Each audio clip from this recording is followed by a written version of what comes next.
যেই প্রতিনিধিরা, chairman, MP, মন্ত্রী যারা জনগণের সাথে যত মিশে তাদের দ্বারা জনগণ তত উপকৃত হয়। আর যে এমপি মন্ত্রী জনগণ থেকে যত দূরে, তাদের দ্বারা জনগণ তত উপকার থেকে বঞ্চিত হয়, তাই না? তারাও জনগণের কাছে আসতে পারে না, জনগণের দুঃখ বুঝতে পারে না, জনগণের প্রয়োজন বুঝতে পারে না। তো জনগণের প্রয়োজন বুঝে জনগণের দুঃখ লাঘব করতে তারা ব্যর্থ হয়। তো যে মানুষটা জনগণের যত কাছে থাকে, সেই এমপি মন্ত্রী দ্বারা জনগণ তত বেশি উপকৃত হয়। আলহামদুলিল্লাহ আলহামদুলিল্লাহিল্লাযী আকরামানা বিল ঈমান ওয়া শাররাফানা বিল ইহসান ওয়া হাদানা ওয়া মা কুন্না লিনাহতাদিয়া লাউলা আন হাদানাল্লাহ ওয়া নাশহাদু আন লা ইলাহা ইল্লাল্লাহ ওয়াহদাহু লা শারীকা লাহু ونشهد أن محمدًا عبده ورسوله اللهم صل على محمد وعلى آل محمد كما صليت على إبراهيم وعلى آل إبراهيم إنك حميد مجيد اللهم بارك على محمد وعلى آل محمد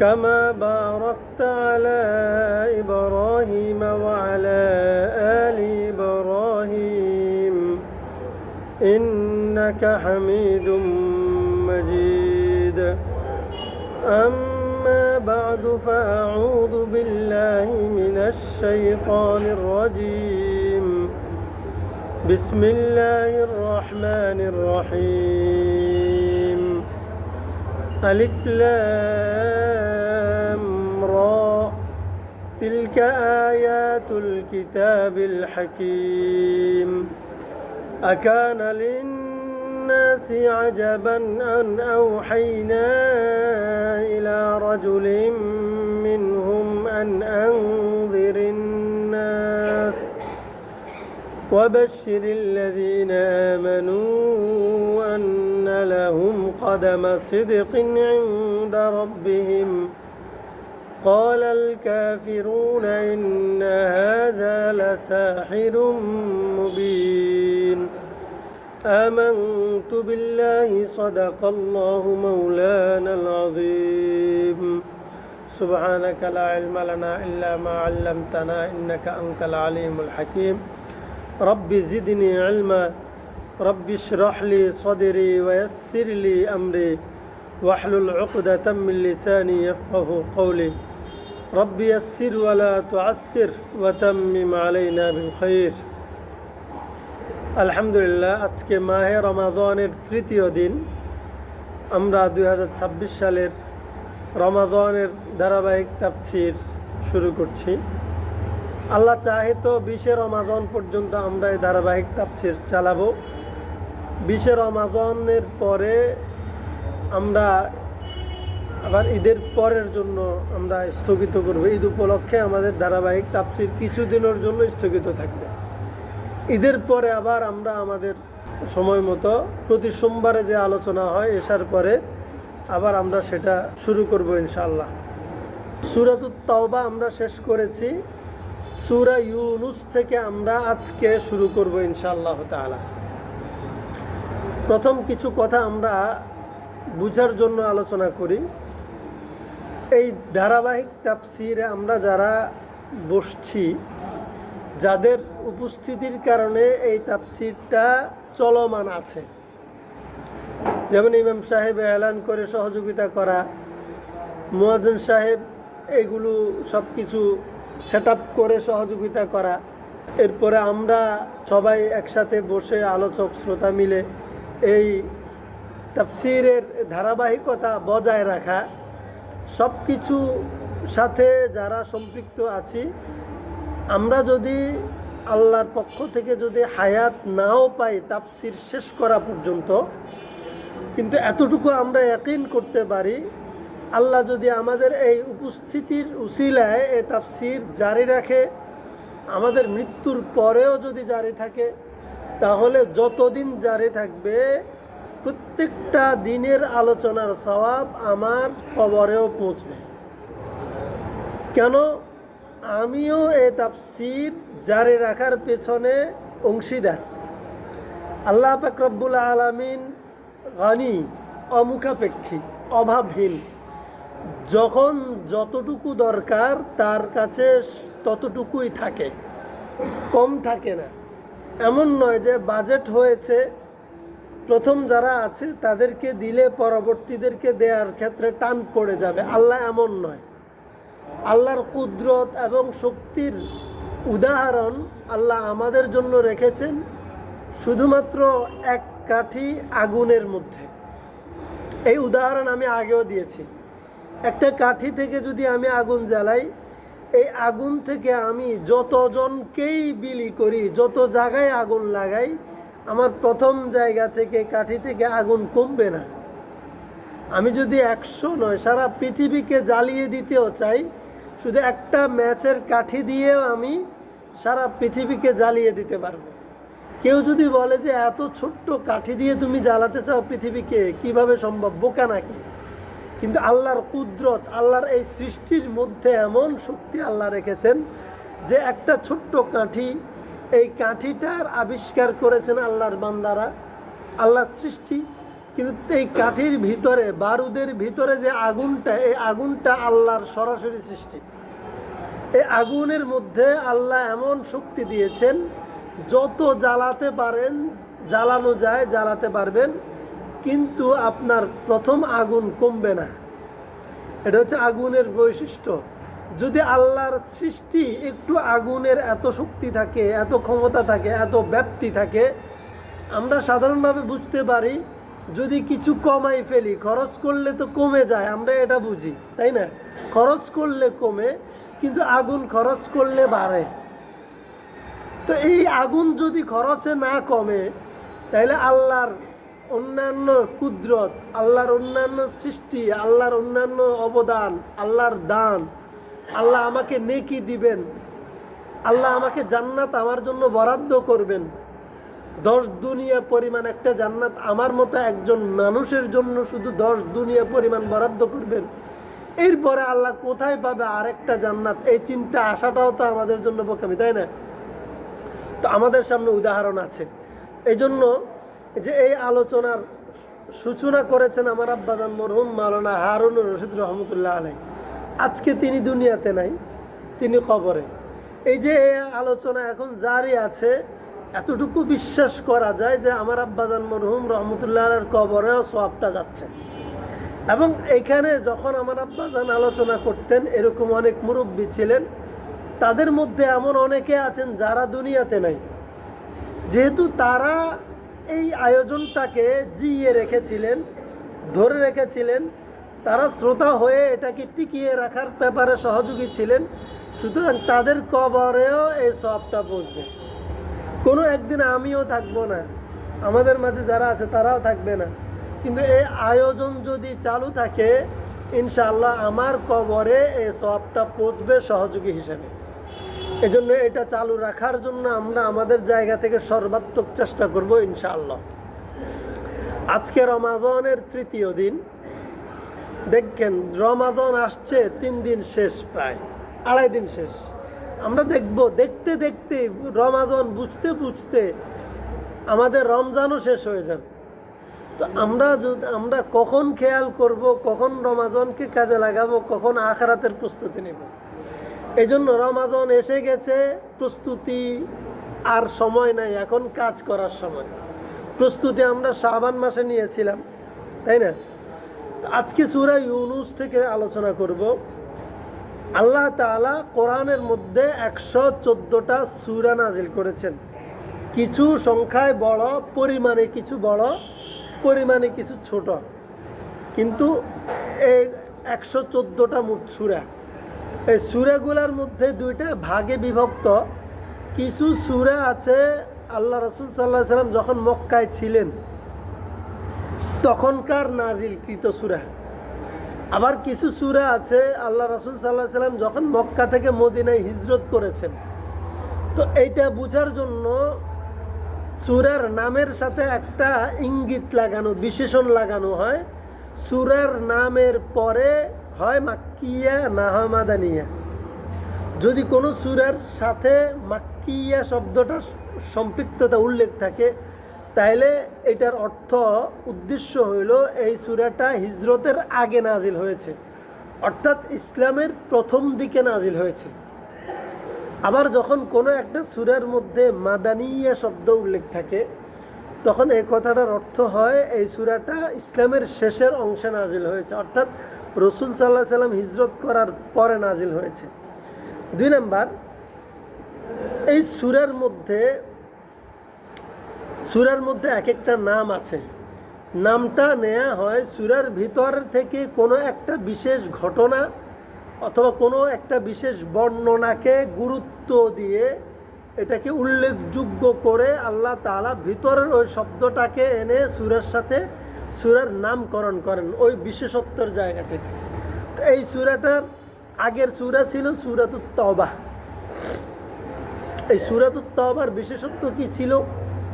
এই সূরার বিশেষত্ব ছিল যারা মুনাফিক, যারা কাফের, তাদের সাথে মুমিন যেন সম্পর্ক ছিন্ন করেন, এই বিষয়টা সেখানে উল্লেখ করেছেন। এবং মুনাফিকদের যে কোরআনের উপরে আপত্তি করা এবং জিহাদের বিষয়ে তাদের বিভিন্ন আচরণ, মুসলমানদেরকে ধোঁকা দেওয়ার যে প্রবণতা মুনাফিকদের, এই বিষয়গুলো বিস্তারিত সূরাতুত তাওবার মধ্যে এসেছে। এবং কুফফারদের সাথে ঈমানের স্বার্থে, ঈমানের গুরুত্বের কারণে, ঈমানকে প্রাধান্য দিতে গিয়ে যদি কুফফারদের সাথে সম্পর্ক ছিন্ন করার প্রয়োজন হয়, আর যদি সেই কাফের নিজের বাবা হয়, নিজের মা হয়, নিজের ভাই বোন হয়, সন্তান হয়, যদি রক্তের সম্পর্কেরও হয়, তবুও ঈমানকে প্রাধান্য দিয়ে তাদের সাথে সম্পর্ক ছিন্নের কথা আল্লাহ সূরাত তাওবার মধ্যে বলেছেন। এবং সর্বশেষ ওই সূরার মধ্যে আল্লাহ উল্লেখ করেছেন উম্মতের প্রতি রাসূলের কি দরদ, কি আন্তরিকতা, কি আকাঙ্ক্ষা, উম্মত যেন জান্নাত পায়, ক্ষমা পায়। উম্মতের সফলতার জন্য রাসূলের আকাঙ্ক্ষার কথা ব্যক্ত করে পেরেশানির আলোচনা করে সূরা তাওবা শেষ করেছেন। আর সূরা তাওবা ছিল মাদানী সূরা, আর মাক্কি সূরা ইউনুস। এই সূরার নামকরণ করেছেন সূরা ইউনুস করে। ইউনুস আমরা জানি একজন নবীর নাম, ওই নবীর নাম হলো হযরত ইউনুস আলাইহিস সালাম। তার ব্যাপারে একটা ঘটনা প্রসিদ্ধ যে তাকে মাছে গিলে ফেলেছে, তাই না? মাছের পেটে ছিলেন হযরত ইউনুস, জীবিত ছিলেন। এবং হযরত ইউনুস আলাইহিস সালাতু ওয়াস সালাম আল্লাহর কাছে মাছের পেটে থাকা অবস্থায় একটা দোয়া করেছিলেন সব সময় মুক্তির জন্য, যেই দোয়ার বরকতে ওই মাছ হযরত ইউনুস আলাইহিস সালামকে জীবিত এবং সুস্থ অবস্থায় এক সময় নদীর পাড়ে রেখে যায়। ওই দোয়াটাকেও আমরা দোয়ায়ে ইউনুস বলে আমরা চিনি, তাই না? লা ইলাহা ইল্লা আনতা সুবহানাকা ইন্নী কুনতু মিনাজ জালিমিন, আমরা এটা পড়ি না দোয়ায়ে ইউনুস হিসাবে। তো এই ইউনুস আলাইহিস সালামের ঘটনা এই সূরার মধ্যে উল্লেখ আছে। এই জন্য এই সূরার নামের মধ্যে সেই দিকে খেয়াল করে এই নামকরণ করা হচ্ছে ইউনুস আলাইহিস সালামের নামে। এবং এই সূরার মধ্যে বিশেষ করে 5টা বিষয় আল্লাহ আলোচনা করেছেন। 5টা বিষয়ের আগে বলি, পুরা কোরআনের মধ্যে আল্লাহ তাআলা বিশেষ কিছু বিষয় নিয়ে আলোচনা করেন। যেমন পুরা কোরআনে আল্লাহ প্রথম একটা বিষয় আলোচনা করেন, সেটা হচ্ছে যে আল্লাহর হুকুম পালন করার বিষয়। দ্বিতীয় আলোচনা করেন আল্লাহর হুকুম নিষেধ পালন করার বিষয়। একটা হচ্ছে যে করণীয় সম্পর্কে আল্লাহ এই কোরআনে আলোচনা করেছেন। 2 নাম্বার বর্জনীয় সম্পর্কে আলোচনা করেছেন। 3 নাম্বার আল্লাহ কোরআনে আলোচনা করেছেন যে আখিরাতের বিষয়ে। 4 নম্বরে আল্লাহ এই কোরআনে আলোচনা করেছেন অতীতের এমন কিছু ঘটনা এবং ইতিহাস বর্ণনা করেছেন যেগুলো সামনে রেখে আমরা সতর্ক হতে পারি। এরকম বিশেষ কিছু বিষয় নিয়ে আল্লাহ কোরআনে আলোচনা করেছেন।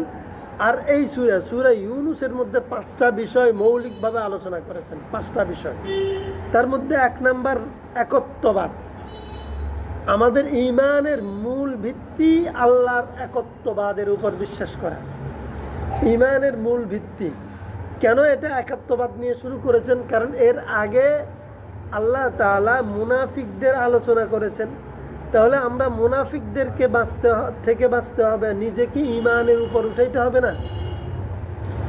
ঈমানের বিষয়ে সতর্ক হতে হবে। এই জন্য আল্লাহ এখানে প্রথমে একত্ববাদ, আল্লাহর একত্ববাদ মানে আল্লাহ একক, আল্লাহ যে একজন এবং একক ক্ষমতার মালিক, একক শক্তির মালিক।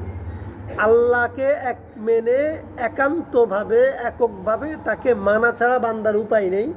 এই বিষয়টা এই সূরাতে 1 নম্বরে এনেছেন। 2 নম্বরে এনেছেন রিসালাত, যে আল্লাহ তাআলা বান্দাকে আল্লাহর গোলাম বানানোর জন্য আল্লাহ কি চায় বান্দার কাছে, আল্লাহর চাওয়াটা বুঝাবার জন্য কিছু ব্যক্তি আল্লাহ পৃথিবীতে পাঠিয়েছেন। এমনকি যাদের কাছে পাঠিয়েছেন তাদের মধ্য থেকে একজনকে দিয়েছেন দায়িত্ব। সুবহানাল্লাহ। মানে এমন নয়, আল্লাহ অন্য জায়গায় বলেছেন যে যদি এই জমিনে যদি ফেরেশতারা বাস করত তাহলে আমি এই জমিনে ফেরেশতাদেরকে পাঠাতাম। যেহেতু এই জমিনে মানুষ বাস করে, সেই জন্য আমরা এই জমিনে মানুষকে হেদায়েতের পথ দেখাবার জন্য মানুষকেই দায়িত্ব দিয়েছি, নবী বানিয়েছি। তো এই ক্ষেত্রে আমরা আলোচনা করতে দেখব যে মক্কার যারা কাফের ছিল, যারা রসুলকে অস্বীকার করে, ঈমান আনে না, তারা এই জায়গায় আশ্চর্যান্বিত হয়। তারা আপত্তি করে যে আমরা মানুষ, এই লোকটা তো আমাদের গ্রামের মানুষ, সে আবার নবী হয় কেমনে? সে আবার বাজারে যায়, সে খানা খায়, সে বিয়ে শাদী করে, আমাদের মতো চলাফেরা জীবন আচার, সে নবী হয় কেমনে? এই যে আপত্তিটা তারা করে। আল্লাহ এখানে নবী যে বানিয়েছেন, আল্লাহ মানুষের মধ্য থেকেই যাদের নবী তাদের বৈশিষ্ট্য দিয়ে পাঠিয়েছেন, এটা আল্লাহ দ্বিতীয়ত এই সূরা উল্লেখ করেছেন। তৃতীয়ত আল্লাহ তাআলা কোরআন সম্পর্কে আলোচনা করেছেন। কোরআন সম্পর্কে কি? কোরআনের উপর নাস্তিকেরা প্রশ্ন তোলে যে কোরআনের ভুল ধরার চেষ্টা করে। আবার কোরআন যারা নাস্তিক নয় কিন্তু রাজনীতি করতে গিয়ে, দেশ রাষ্ট্র চালাতে গিয়ে, তারা ক্ষমতা প্রদর্শন করতে গিয়ে, প্রয়োগ করতে গিয়ে আবার এই কোরআনের কথা বলতে গেলে, কোরআনের বিষয়টা সামনে নিলে তারা আতঙ্কিত হয়ে যায়। আল্লাহ কোরআন আসলে যেন কি একটা সমস্যা হয়ে যাবে পৃথিবীতে, সব উলট পালট হয়ে যাবে, মানে যেন একটা কিয়ামত কায়েম হয়ে যাবে কোরআন আসলে, এমন একটা আতঙ্ক মানুষের কাছে ছড়ায় এবং বুঝাইতে চায় কোরআন এই যুগের জন্য প্রযোজ্য নয়। এই জন্য আল্লাহ এখানে কোরআনের বিশেষত্ব বর্ণনা করেছেন যে কোরআন যেটা বলেছেন সেটাই চূড়ান্ত কথা। যেমন বিজ্ঞান অনেক কথা বলতে গিয়ে বলার পরে আবার তারা জায়গায় থাকতে পারে না, নতুন করে গবেষণা করে আগের কথা থেকে ফিরে আসে, শেষ পর্যন্ত মানুষদেরকে চূড়ান্ত কোনো ফলাফল দিতে ব্যর্থ হয়। তো আল্লাহ কোরআনের ব্যাপারে বলেন, কোরআন এরকম নয় যে তোমরা গবেষণা করছো, এখন মনে হয়েছে যেন ঠিক, আবার কয়দিন পরে মনে হবে যেন এটাকে আরো আপডেট করতে হবে। না, কোরআন সবসময় আপডেট, কোরআন সব সময়ের জন্য প্রযোজ্য, যেটা বলেছে সেটাই গ্রহণযোগ্য। আল্লাহ এখানে কোরআনের বিষয় উল্লেখ করেছেন। 3 নম্বরে আখিরাত, যে আল্লাহ আমাদেরকে সতর্ক করেছেন যে একজন মানুষ কোরআন কেন মানতে হবে, একজন নবীকে কেন অনুসরণ করতে হবে, নবীর কথা মেনে কেন চলতে হবে।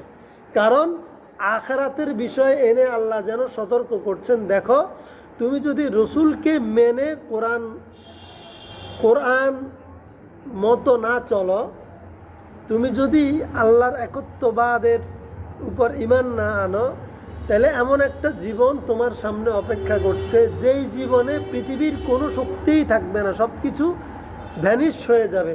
অস্তিত্বহীন হয়ে যাবে, এই পৃথিবীটা অস্তিত্বহীন হয়ে যাবে। আর তুমি তখন এমন অসহায়ের মতো থাকবে আখিরাতের জীবনে, যদি তুমি কোরআন মতো না চলো, কোরআনকে বন্ধু না বানাও, কোরআনকে সঙ্গী না বানাও, তাহলে ওই অসহায়ের জীবনে তুমি জাহান্নামে যেতে বাধ্য হবে। তোমার যন্ত্রণা থেকে, কষ্ট থেকে, শাস্তি থেকে বাঁচাবার দ্বিতীয় কোনো ব্যবস্থা নেই। এই জন্য আল্লাহ আখিরাতের বিষয় দিয়ে আমাকে সতর্ক করেছেন, দেখো তুমি যেই দুনিয়ার মায়ায় পড়ে কোরআন থেকে দূরে থাকছো, যেই ক্ষমতার মায়ায় পড়ে কোরআনকে অ্যাভয়েড করছো, বর্জন করছো, এই ক্ষমতাও অস্থায়ী, এই দুনিয়াটাও অস্থায়ী। শুধু স্থায়ী আখিরাতের কথা চিন্তা করে হলেও তুমি সঠিক পথে, সঠিক মতে চলো, কোরআন মতো চলো। 5 নম্বরে আল্লাহ তাআলা এই সূরার মধ্যে এমন কিছু ঘটনার উল্লেখ করেছেন, এমনকি কোরআনের মধ্যেও অতীতের এমন কিছু ঘটনার উল্লেখ করেছেন, যে ঘটনার মধ্যে বাদশাদের ঘটনাও আছে, পতনের কথা আছে, যে ঘটনার মধ্যে শক্তিশালী জনগোষ্ঠীর, যারা প্রযুক্তিতে তখনকার যুগে সর্বশ্রেষ্ঠ ছিল, যাদের প্রযুক্তি, যাদের বিদ্যা বুদ্ধি এখনকার বিজ্ঞানের যুগেও, বিজ্ঞান যাদের কাছে ব্যর্থ, মাথা হেট হয়ে যায়, অচল, বিজ্ঞানও যাদের কাছে অচল, এরকম বিদ্যা বুদ্ধি এবং শক্তিমত্তার অধিকারী মানুষগুলোও ব্যর্থ হয়েছে, আখিরাতে চলে গেছে। তাদের পতনের কথা, তাদের ধ্বংসের কথা, তাদের অস্বীকারের কথা, কোরআনকে অস্বীকারের কথা, তাদের পরিণতির কথা আল্লাহ কোরআনের মধ্যে উল্লেখ করেছেন। এবং অন্য জায়গায় বলেছেন, কুল সিরু ফিল আরদ, তুমি ভ্রমণ করো এই জমিনে, ফানজুরু কাইফা কানা আকিবাতুল মুকাদ্দিবিন, ভ্রমণ এই জন্য করো, তুমি যখন বিভিন্ন জায়গায় যাবে তুমি দেখবে যে বিভিন্ন জায়গায় আমি বিভিন্ন জনপদকে কিভাবে ধ্বংস করছি, তারা কেমন শক্তিশালী ছিল, এত শক্তি নিয়েও টিকতে পারে না এই পৃথিবীতে। একটা বাতাস ধ্বংস করে দিছে, একটা পানির জলোচ্ছ্বাস ধ্বংস করে দিছে, একটু পাথর বৃষ্টি ধ্বংস করে দিছে, একটু আগুনের বৃষ্টি ধ্বংস করে দিছে, ব্যাঙের উৎপাত তাদের জীবনকে জাহান্নামের বানিয়ে দিছে। এবং একটা এই জিব্রাইলের পাখনার একটা আছাড়ে, একটু আঘাতে পুরো জনপদকে ধ্বংস করে দিয়েছে। এরকম পৃথিবীতে জনপদ এখনও আছে, ফেরাউনের লাশ আছে, তারপরে কওমে লুতের ওই লোহিত জীবন্ত সাগর, যেটা মৃত সাগর জর্দানের ওই সাগরটা আছে। এরকম আরও বড় বড় আদ সামুদ গোত্রের যে বড় বড় তাদের যে স্থাপনাগুলো আছে, মাটির নিচে বড় বড় শহর, এগুলো এখন বিজ্ঞানীরা আবিষ্কার করছে, কিন্তু এরকম তৈরি করার ক্ষমতা এখনও পৃথিবীর প্রযুক্তির হয় নাই। এরপরে মিশরে পিরামিডের মতো উচ্চ এবং যে জ্যোতির্বিদ জ্ঞান যেখানে ফেল, এবং যত রকমের এই সৌরবিদরা যে সূর্যের আলো, বাতাসের গতিবিধি সব কিছু হিসাব করে এমনভাবে ওই বড় বড় পিরামিড তৈরি করা হয়েছে, যেই যুগে কোনো বিজ্ঞান ছিল না, সেই যুগের মানুষ এত শক্তিশালী মানুষ ছিল, এত বুদ্ধির মানুষ ছিল, যে এখনও বিজ্ঞান হয়রান হয়ে যায়। আশ্চর্য বলে, সপ্ত আশ্চর্য আছে না পৃথিবীতে, বিজ্ঞান বলে এটা আশ্চর্যের বিষয়। আশ্চর্য কোনটাকে বলে? যেটা মানুষের কাছে অসম্ভব, অসম্ভব জিনিসকে আশ্চর্যের বলে।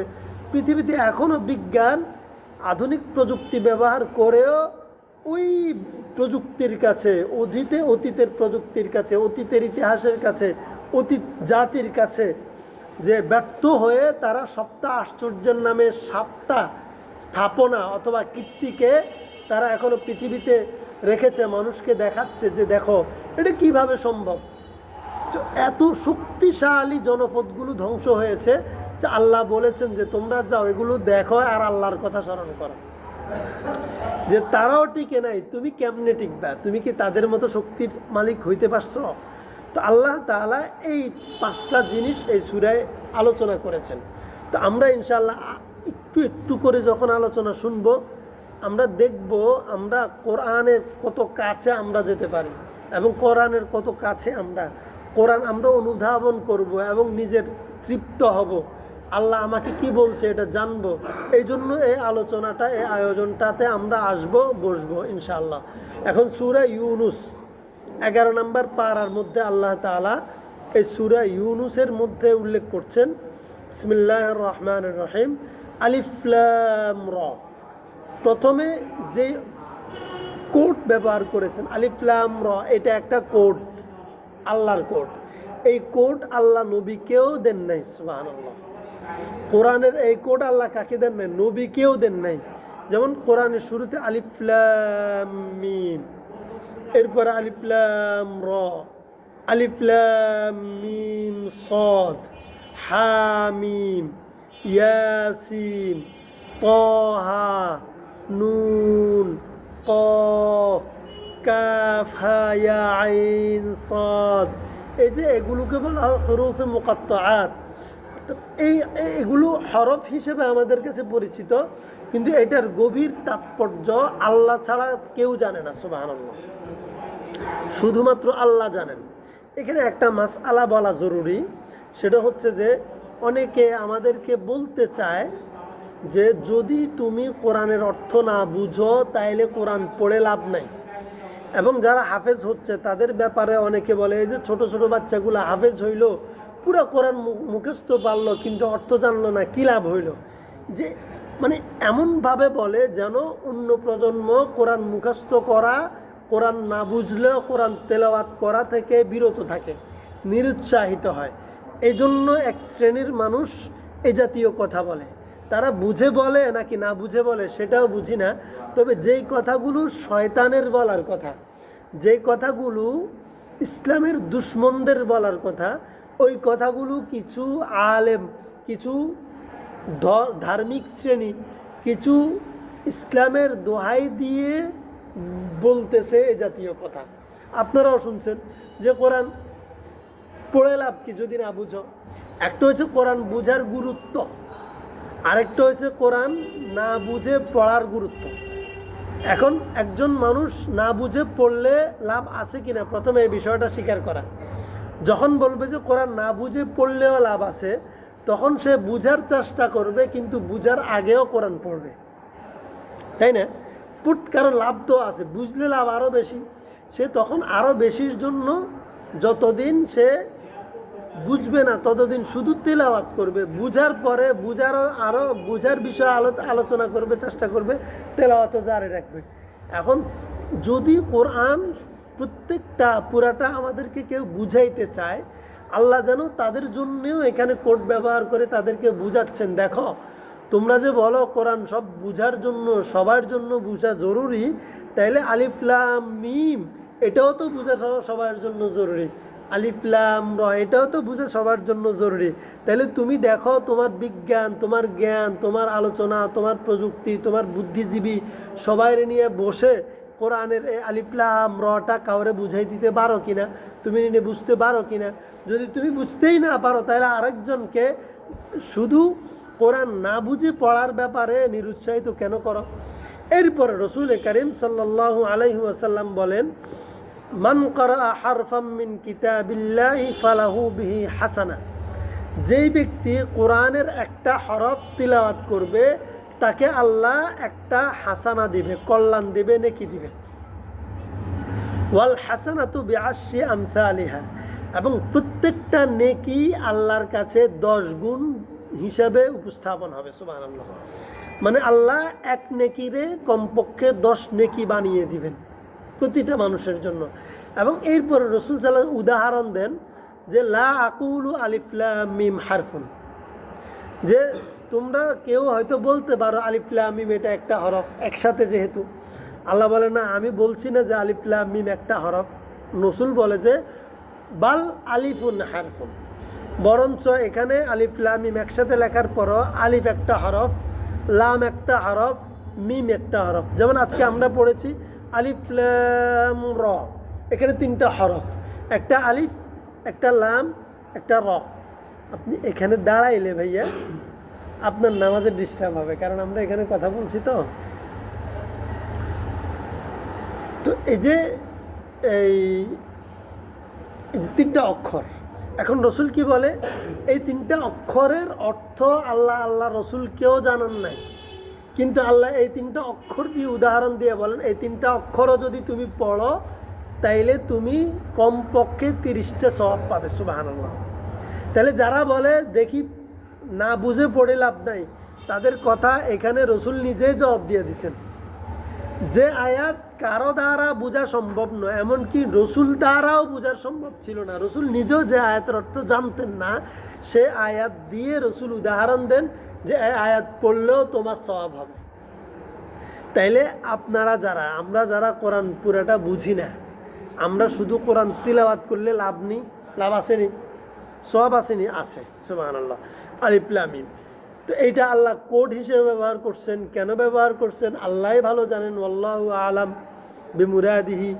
এই আয়াতের উদ্দেশ্য কি সেটা আল্লাহ ভালো জানেন। তবে আমরা এতটুকু বুঝতে পারছি, কোরআন এমন একটা জিনিস, দেখেন কোরআনের অর্থ না জানলেও এই কোরআনের আয়াত দ্বারা আমাদের ইমানের সুরক্ষিত হয়। কেমনে? কোরআনের এই আলিফ লাম রর অর্থ জানি না, কিন্তু এই আলিফ লাম র দিয়েও ফিতনার মোকাবেলা করা যায়। তাহলে কোরআনের অর্থ না জানলেও ইমানদারের জন্য এটা ফায়দা দেয়। সুবহানাল্লাহ। এটা ফায়দা না? ফায়দা। অর্থ না জানলেও ফায়দা, তাহলে অর্থ জানলে কেমন ফায়দা, অর্থ শুনলে কেমন ফায়দা। তো আমি যখন এখানে বসে প্রতিদিন 1 আয়াত 2 আয়াত করে আমি অর্থ বলবো, আপনারা যখন অর্থটা শুনবেন, আপনাদের যেখানে একটু করে হলেও কথা এটা জাগবে যে আল্লাহ এই কথাগুলো বলছেন কোরআনের মধ্যে, জাগবে না? কথাগুলো জাগবে। তো আল্লাহ বলে আলিফ লাম র, প্রথমে এই 3টা অক্ষর আল্লাহ বলেছেন, এটার অর্থ আল্লাহ রসুলকেও বলেন নাই, তারপরেও পড়ার কারণে সওয়াব, এবং এই আয়াত দ্বারা বাতিলের মোকাবেলা পর্যন্ত হয়ে যাচ্ছে অর্থ না জেনেও। আর যে আয়াতের অর্থ জানবো আমরা, সে আয়াতের অর্থ জানার পরে কি পরিমাণ মোকাবেলা হবে বাতিলের এবং কি পরিমাণ উপকার হবে ইমানদারের, এটা তো বলাই বাহুল্য।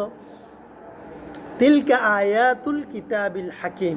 আল্লাহ বলে যে এই যে এখন আলোচনা হবে, এই আয়াতগুলো হচ্ছে যে পরিপূর্ণ জ্ঞান সমৃদ্ধ মানে কোরআনের আয়াত। সুবহানাল্লাহ।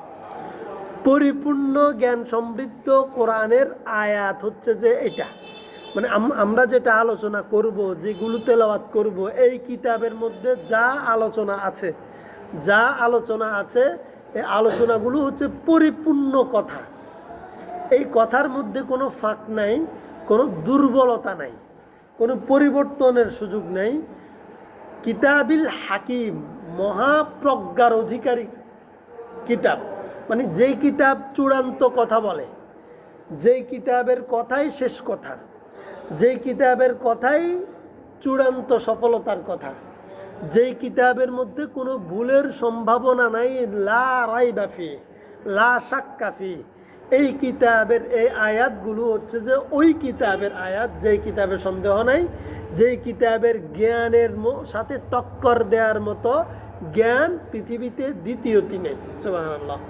তাহলে তিলকা আয়াতুল কিতাবিল হাকিম, এগুলো হচ্ছে চূড়ান্ত জ্ঞানী বা চূড়ান্ত জ্ঞান সমৃদ্ধ কিতাবের আয়াত এগুলো। তাহলে যে আয়াতগুলো চূড়ান্ত কথা বলে, সে আয়াতগুলো শুনলে, সে আয়াতগুলো মানলে আমরা চূড়ান্তভাবে সফল হইতে পারবো। তো ইনশাল্লাহ চূড়ান্ত সফল হব। যেই কথাটা চূড়ান্ত, সেই কথার ফলাফলও চূড়ান্ত। তাহলে কোরআনের কথা যেহেতু চূড়ান্ত, তাহলে কোরআন মেনে যিনি চলবেন তার সফলতাটাও চূড়ান্ত। আকানা লিন্নাসি আজাবান আন আওহাইনা ইলা রাজুলিম মিনহুম। আল্লাহ যেন বলছেন যে তোমরা আশ্চর্য হচ্ছ, যে কাফেরদেরকে বলছেন যে তোমরা আশ্চর্য হচ্ছ কেন, যে আমি তোমাদের মধ্য থেকে একজনকে নবী বানিয়েছি, ওহী দিয়েছি, কোরআন দিয়েছি, তোমাদের কাছে পাঠিয়েছি, তোমাদের ভিতর থেকে একজনকে, এইটা নিয়ে তুমি আশ্চর্য হচ্ছ কেন? এটা তো আশ্চর্যের বিষয় না, এটাই হচ্ছে যে যথাযথ কাজ। কারণ আমরা সাধারণভাবে বুঝতে পারি, যেই প্রতিনিধিরা, চেয়ারম্যান, তারপরে এমপি, মন্ত্রী, যারা জনগণের সাথে যত মিশে, তাদের দ্বারা জনগণ তত উপকৃত হয়। আর যে এমপি মন্ত্রী জনগণ থেকে যত দূরে, তাদের দ্বারা জনগণ তত উপকার থেকে বঞ্চিত হয়, তাই না? তারাও জনগণের কাছে আসতে পারে না, জনগণের দুঃখ বুঝতে পারে না, জনগণের প্রয়োজন বুঝতে পারে না। তো জনগণের প্রয়োজন বুঝে জনগণের দুঃখ লাঘব করতে তারা ব্যর্থ হয়। তো যে মানুষটা জনগণের যত কাছে থাকে, সেই এমপি মন্ত্রী দ্বারা জনগণ তত বেশি উপকৃত হয়। আপনি সাধারণ একটা বিষয় বুঝেন, চেয়ারম্যান দিয়ে যদি বুঝাই, আপনি চেয়ারম্যান বানালেন, চেয়ারম্যান আপনার ইউনিয়ন পরিষদে ঠিকমতো থাকে না, সে কোথায় কোথায় থাকে, সে ঢাকা চলে যায়, ঢাকা বাড়ি করে এখন পড়ে থাকে, আবার নির্বাচনের সময় আসবে।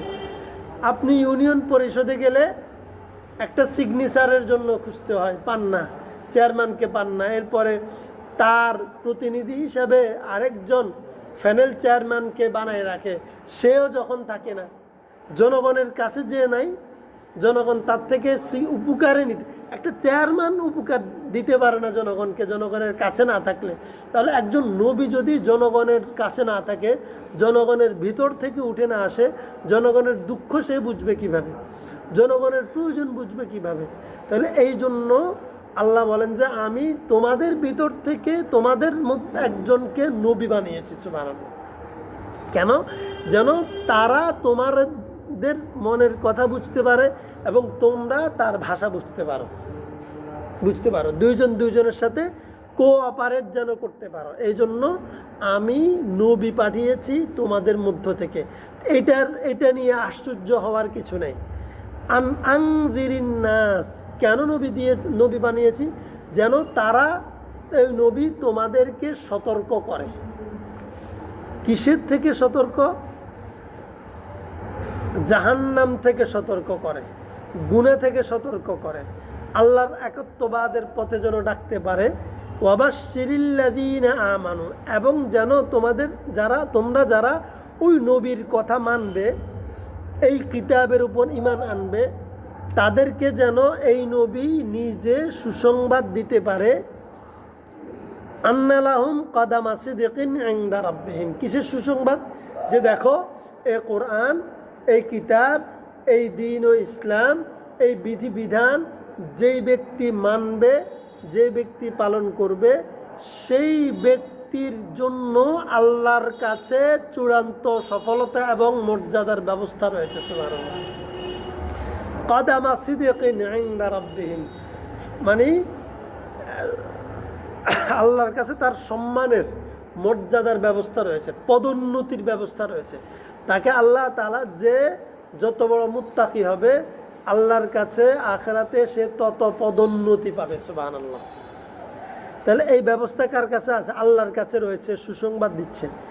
এবং আল্লাহ তাআলার এই রসুল বলছেন ক্বালাল কাফিরুনা, যখন এভাবে তাদেরকে, ঈমানদারদেরকে সুসংবাদ দেয় এবং সাধারণ মানুষদেরকে যখন ভয় দেখায়, সতর্ক করে জাহান্নামের বিষয়, গুনাহের বিষয়, তখন এই কথাগুলো যখন বলতে শুরু করছে, তখন কিছু মানুষ তো নবীর কথা শুনছে না? আবু বকর, ওমর, আলী রাদিয়াল্লাহু তাআলা, এরা তো শুনছে। যখন কিছু মানুষ নবীর এই কথাগুলো শুনতে শুরু করছে, তখন মক্কার কাফেররা বলে, ইন্না হাযা লাসাহিরুম মুবিন। আশ্চর্য, আমরা তো দেখি মুহাম্মদ তো দেখি স্পষ্ট জাদু করে না। নাউজুবিল্লাহ। কেন জাদুকর বলে? তাদের আপত্তি বা তাদের দাবি হইল যে মুহাম্মদ গরিব মানুষ, অসহায় মানুষ, তার টাকা পয়সা নাই, সে এতিম মানুষ, তার কোনো শিক্ষা দীক্ষা নাই প্রাতিষ্ঠানিক, এই কথা বলে। আর মানুষ তার কথা কেন শুনবে যদি সে জাদুকর না হয়? নাউজুবিল্লাহ। মানুষ তার কথা কেন আকৃষ্ট হবে যদি জাদুকর না হয়? এটা কারা বলে? মক্কার কাফেররা বলে। এই আপত্তিটা তুলছে, ইন্না হাযা লাসাহিরুম মুবিন, যে স্পষ্টতই দেখা যাচ্ছে যে এই মুহাম্মদ যেন একজন স্পষ্ট জাদুকর। আসলে কি জাদুকর নেই? না, সত্যের একটা আকর্ষণ আছে, যাকে আল্লাহ হেদায়েত দিচ্ছেন এবং যে সত্য মানার জন্য, হেদায়েত প্রাপ্ত হওয়ার জন্য যে আকাঙ্ক্ষী, আল্লাহ তাকে হেদায়েত দিচ্ছেন এবং রসুলের সত্য কথায় আকৃষ্ট হয়ে, সত্য কথায় প্রভাবিত হয়ে সে রসুলের আতেবায়াত হচ্ছে, ঈমান আনছে। তো আমরাও ইনশাআল্লাহ তাআলা কোরআনের কথায় অনুপ্রাণিত হয়ে নিজের জীবনকে আমরা নতুন করে সাজাবো ইনশাআল্লাহ। নতুন করে নিজের জীবনকে সাজাবো। কেন? যে আমার জীবনে যে ভুলগুলো ছিল, এ কোরআনের যদি কোনো কথা আসে আমার জীবনের পরিবর্তনের জন্য, যদি কোনো নির্দেশ আসে, ইঙ্গিত আসে যে দেখো বান্দা, তুমি তো এইভাবে চলো, তোমার বিশ্বাস এমন, তোমার কাজ কারবার এমন, তোমার চলাফেরা চেতনা এমন, কিন্তু আমি তো তোমার কাছে এইভাবে চাই না, অন্যভাবে চাই। যদি আল্লাহর এই চাওয়াটা কোরআনের মাধ্যমে কোনো মুসলমান জানতে পারে, তাইলে তার কাজ হচ্ছে যে সে আল্লাযীনা আমানু অন্তর্ভুক্ত হয়ে যাবে। যারা এভাবে মেনে নিয়েছে, আল্লাহর কোরআন মেনে নিজের জীবন পরিবর্তন করে নিয়েছে, এই ব্যক্তিটাও ওইভাবে নিজের জীবন পরিবর্তন করে নিয়ে আল্লাহর কাছে কদামা সিদকিন ইনদা রাব্বিহিম, চূড়ান্ত সফলতা এবং মর্যাদা অর্জন করবে, মর্যাদার অধিকারী হবে। এটা আমাদের প্রত্যেকের দায়িত্ব ইনশাআল্লাহ তাআলা। আমরা 3 নম্বর আয়াত থেকে কালকে ইনশাআল্লাহ আলোচনা করব। আমরা বেশি না, অল্প অল্প করে আলোচনা করব, 1-2 আয়াত করে আমরা শুনবো, প্রতিদিন শুনবো, আমরা মনে রাখার চেষ্টা করব। যদি সুযোগ হয় বাড়িতে গিয়ে আপনি আবার সূরা ইউনূস খুলবেন, বাংলা কোরআন শরীফ আছে, খুলে আপনি এই 2 আয়াতটা এখন আমি যেগুলো বলছি আপনি পড়ে দেখেন, একটু মিলা আপনি বোঝার চেষ্টা করেন, আরও বোঝার চেষ্টা করেন। এই 2 আয়াতটা আপনি আজকে রাতে চিন্তা করেন, তাহলে নিজের কলবের মধ্যে এটা বসে যাবে ইনশাআল্লাহ। আল্লাহ তাআলা আমাদেরকে কবুল করুন, আমিন। ওয়া আখির দাওয়ানা আলহামদুলিল্লাহি রাব্বিল আলামিন।